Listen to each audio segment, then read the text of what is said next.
So I'll take you through how I think about a story, although I'll caution you, for every version there's a million exceptions to the rule, but this is kind of standard. The very first thing we start with is, what's the story? Usually somebody reaches out and says, I'm really interested in X.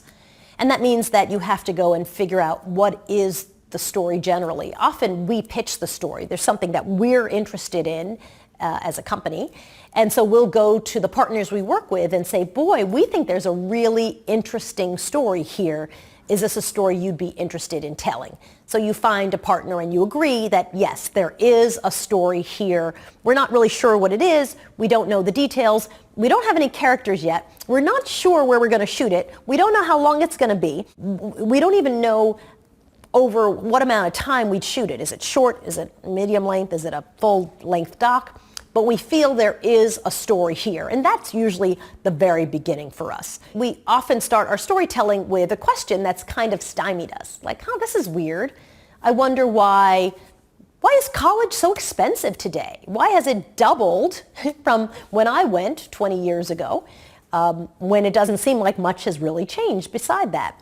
It could just start with a question, but often it starts with this idea that we believe there is a story here. We don't know many details, but we just think there is a story to be told. Because I run a small business, most of our stories need a partner, either someone who's going to fund it or someone who's going to air it, or often those can be the same person. Usually we come up with a story that we care about and we know who we're interested in working with. We have partners and lots of platforms that we deal with, so we know, this would be a really interesting story for this partner that's interested in this issue. I think sometimes people who don't work in journalism are frustrated, right? They've got a good story and they'll say, how come the news won't come cover this? They'll only come when it's bad news. They never come for something good. And I'm like, well, then tell your own story. And the great news today is with social media, you can really own the narrative of your own story. You can capture content. Technology is relatively inexpensive, and you can tell your own story and create a platform for your stories to live. We had a hard time doing stories about ethnic and racial minorities when you work for mainstream media organizations. Or people had a very specific idea of what they wanted, and it didn't really match necessarily what the data was telling me or the kinds of stories that I wanted to do. So sure, yeah, there's a lot of times where you feel like, you're in a fight to get your stories on somewhere.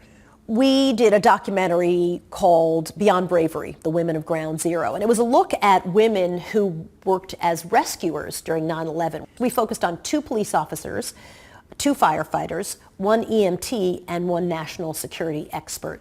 6 women who all were on the job on 9/11. When the woman who pitched the story to us, a photographer, came to talk to us, I actually didn't believe her. She said, women are written out of the history books in terms of 9/11, in terms of being rescuers, not just victims. And I was like, I covered 9/11. I disagree. I don't think so. But we started actually looking into the public record, and she was right, that most of the stories about women, they were victims who'd been rescued. Most of the stories about men were men as rescuers. It was always very male-centric. So I was completely wrong in what my gut told me. And really, it was my own bias speaking. I just thought I knew the story well. And it wasn't until we really went to the data that you could see that she was right and I was wrong. So we pitched a doc looking at the women of Ground Zero, women who worked as rescuers. And in our first screening, it was crazy, the number of people who would stand up and say, so is your point that women are more brave? I was like, no, and I don't even know what that means. And finally, we were able to shut them up when I said, do you know how many stories I've done on the dogs of 9/11? Like the German shepherds of 9/11.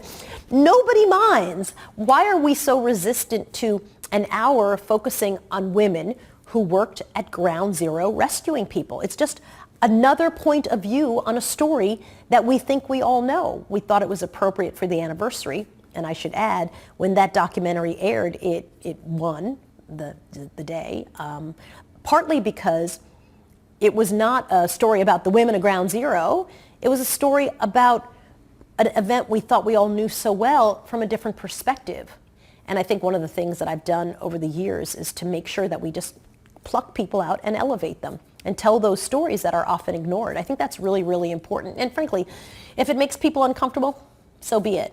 The key is to do it so well that at the end, everybody recognizes that you were right and that telling that story was the right thing to do and that it was a good story and it was an interesting story and it was a compelling story. And then you get a bunch of viewers across all age groups and races and ethnicities and gender, and you win.